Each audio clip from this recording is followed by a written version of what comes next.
Assalamualaikum warahmatullahi wabarakatuh. Perkenalkan, nama saya Wanti Nawangsari dengan NIM 19 0211 000944 dari kelas A. Di sini saya akan menyampaikan hasil mini riset saya, yaitu tentang analisis tata niaga, struktur, perilaku, serta penampilan pasar pada komoditas cabai rawit di Pasar Rengel, Kabupaten Tuban. Untuk video selanjutnya, disimak ya. Latar belakang dalam penelitian ini yaitu cabai merupakan tanaman hortikultura yang hampir dibutuhkan oleh seluruh masyarakat Indonesia. Cabai sendiri sering mengalami fluktuasi harga yang disebabkan karena komoditas itu sendiri. Tuban merupakan wilayah dengan mayoritas penduduknya yaitu petani. Salah satunya yaitu petani cabai. Dan komoditas cabai di Tuban yang sangat melimpah, bahkan dijuluki sebagai lumbung cabai Jawa Timur. Dengan adanya hal itu, maka menarik untuk dilakukan penelitian pada tata niaga, struktur, kinerja, dan perilaku pasar pada komoditas cabai. Lokasi yang kami pilih yaitu di Pasar Rengel, Kecamatan Rengel, Kabupaten Tuban. Selanjutnya yaitu rumusan masalah dan tujuan. Untuk rumusan masalah yaitu bagaimana pendekatan tata niaga produk agribisnis, struktur pasar, kinerja pasar, dan penampilan pasar pada komoditas cabai rawit yang ada di Pasar Rengel, Kabupaten Tuban. Sedangkan untuk tujuannya yaitu untuk mengetahui bagaimana pendekatan tata niaga produk agribisnis, struktur pasar, perilaku pasar, dan penampilan pasar pada komoditas cabai rawit yang ada di Pasar Rengel, Kabupaten Tuban. Selanjutnya yaitu perbedaan dari tata niaga produk agribisnis atau pertanian dengan produk non-agribisnis. Di sini saya mengambil contoh kasus yaitu tata niaga pada tanaman tomat dan fashion atau baju, di mana perbedaannya terletak pada satu permintaan, di mana permintaan tomat lebih banyak dan elastis, karena tomat merupakan komoditas hortikultura yang banyak dikonsumsi dan dibutuhkan oleh masyarakat. Sedangkan untuk permintaan dari baju itu bersifat elastis. Dan yang kedua yaitu dalam hal biaya pengumpulannya. Untuk produk tomat, biaya pengumpulannya sangat besar karena produk tersebar pada berbagai tempat-tempat produksi atau penghasil tomat. Sedangkan untuk baju, biaya pengumpulannya relatif sangat kecil.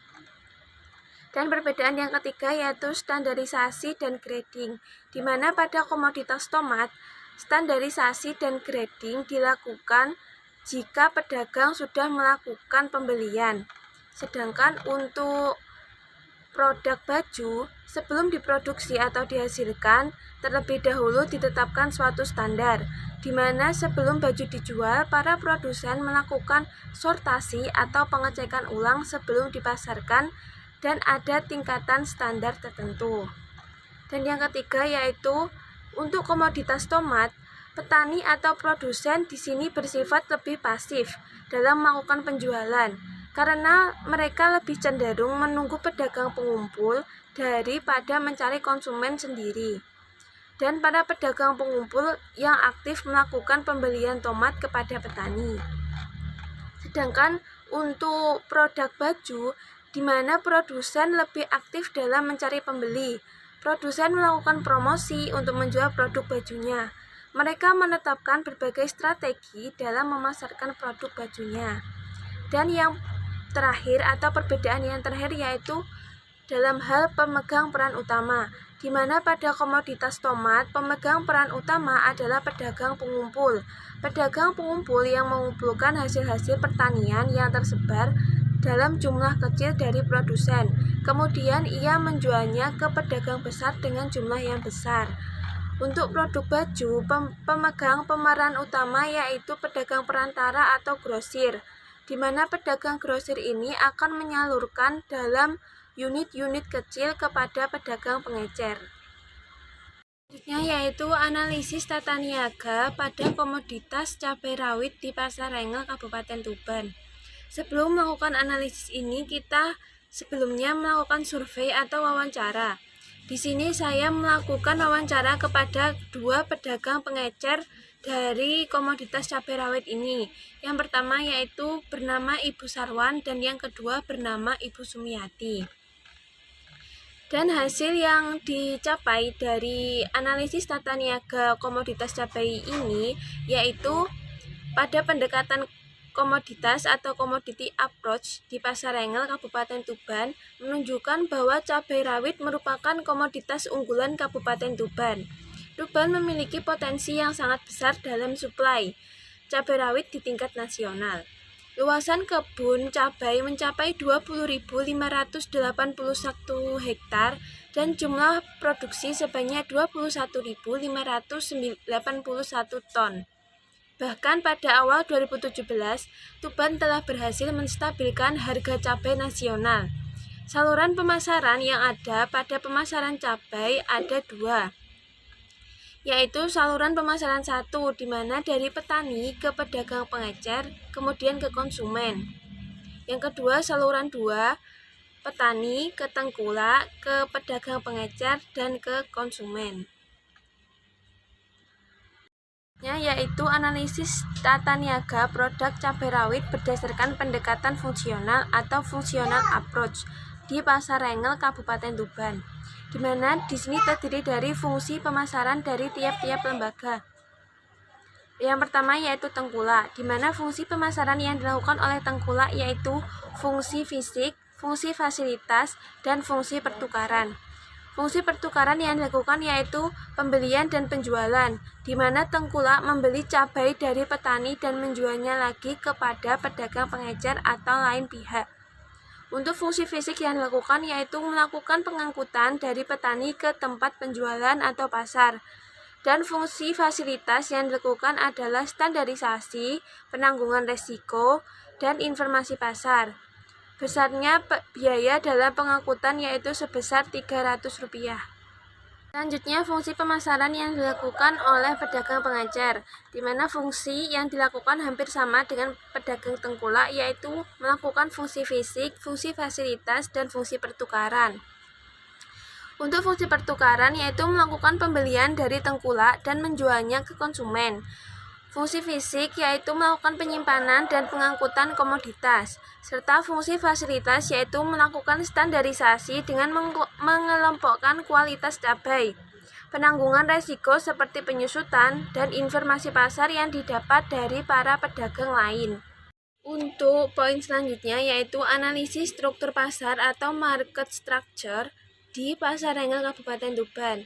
Di sini saya menggunakan alat analisis yaitu IHH atau dengan memperhitungkan IHH yaitu indeks Hirschman-Herfindahl yang bertujuan untuk mengetahui derajat konsentrasi pembeli dari suatu wilayah pasar sehingga bisa diketahui secara umum gambaran imbangan kekuatan posisi tawar penjual terhadap pembeli. Di mana rumus IHH sendiri yaitu KR1 kuadrat ditambah KR2 kuadrat ditambah KRN kuadrat.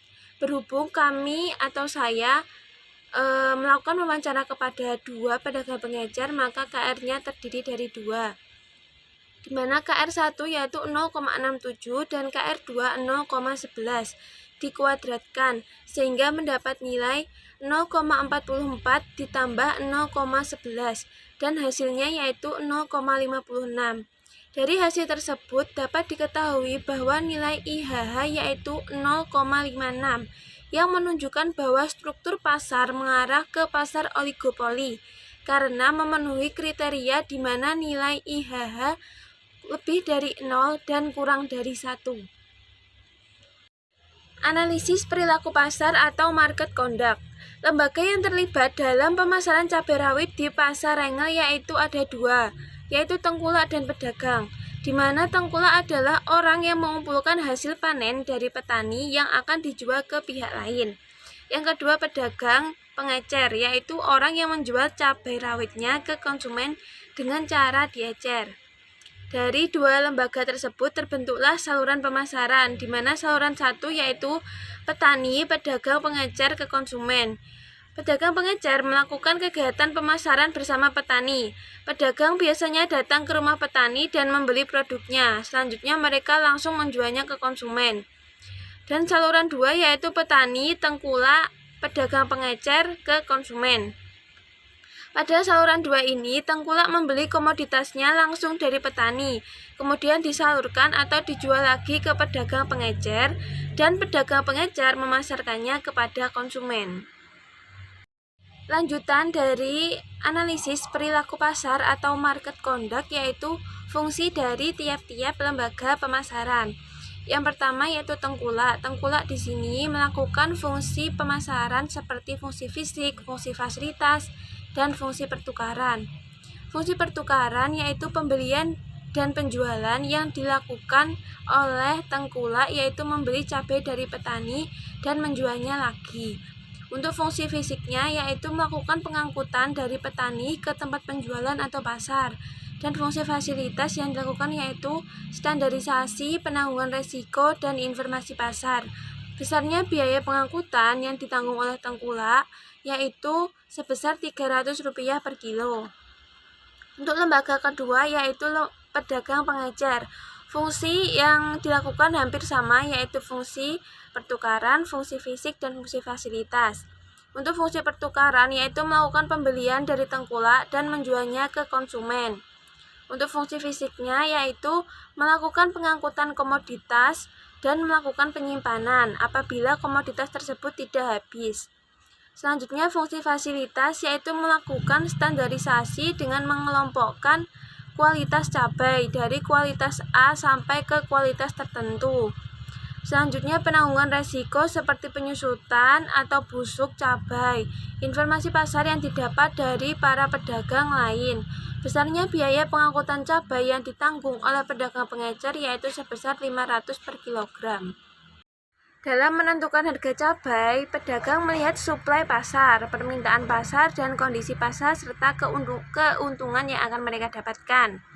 Dalam proses pemasaran ini, pedagang dan pembeli bisa melakukan negosiasi atau kegiatan tawar-menawar untuk menentukan harga, sehingga nantinya harga yang didapat itu sesuai dengan kesepakatan dari dua belah pihak yaitu pembeli dan penjual.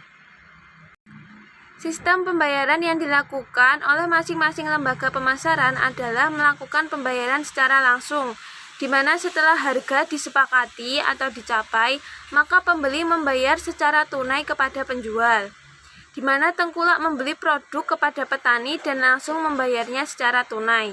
Selanjutnya yaitu pedagang pengecer kepada tengkulak yang melakukan transaksi dengan pembayaran secara langsung juga. Namun ada pembeli yang membayar beberapa hari setelah transaksi itu berlangsung atau bisa dikatakan melakukan kegiatan utang piutang, seperti yang bisa dilakukan oleh pedagang pengecer kepada tengkulak yang membayar setelah produknya terjual. Poin selanjutnya yaitu menganalisis penampilan pasar atau market performance, di mana langkah pertama yang kita lakukan yaitu menghitung margin pemasaran. Untuk menghitung margin pemasaran satu, di mana yaitu pedagang pengecer. Harga beli rata-rata dari petani sebesar Rp50.000, harga jual rata-rata ke konsumen sebesar Rp55.000, sehingga total margin sebesar Rp5.000. Yang kedua, menghitung margin pemasaran 2. Tengkulak. Harga beli rata-rata dari petani yaitu Rp40.000 dan harga jualnya yaitu Rp45.000. Sehingga margin atau besar margin 1 yaitu sebesar Rp5.000. Pedagang pengecer, di mana harga beli rata-rata dari tengkulak yaitu Rp45.000 dan harga jual rata-rata ke konsumen yaitu Rp52.000, sehingga besar margin atau M2 yaitu Rp7.500. Total margin yaitu penjumlahan dari M1 ditambah M2 yaitu Rp5.000 ditambah Rp7.500 sehingga mendapat total margin Rp12.500.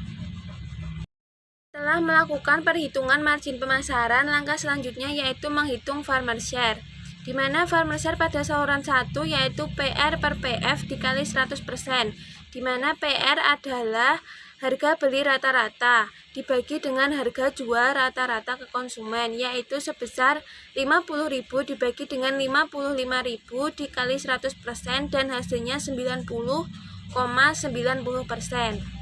Untuk farmer share saluran kedua yaitu 45.000 dibagi 52.500 dikali 100% dan mendapatkan hasil 85,71%. Market performance dapat dilihat dari margin pemasaran yang ada, di mana pemasaran pada saluran 1 yaitu sebesar Rp5.000 per kilogram di tingkat pedagang pengecer, dan pada saluran 2 diperoleh margin sebesar Rp5.000 per kilogram di tingkat tengkulak dan Rp7.500 per kilogram di tingkat pengecer. Sehingga total margin pemasaran pada saluran 2 yaitu Rp12.500 per kilogram. Farmer share menunjukkan besarnya bagian harga yang diterima oleh petani terhadap harga yang dibayarkan oleh konsumen akhir.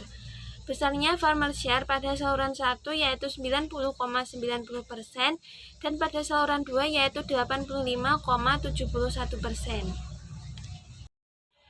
Itulah hasil penelitian yang dapat saya sampaikan. Semoga bermanfaat buat teman-teman semua dan dapat dijadikan referensi untuk menambah ilmu pengetahuan dari teman-teman. Saya mohon maaf apabila ada kesalahan dalam penyampaian materi. Saya ucapkan terima kasih dan Assalamualaikum warahmatullahi wabarakatuh.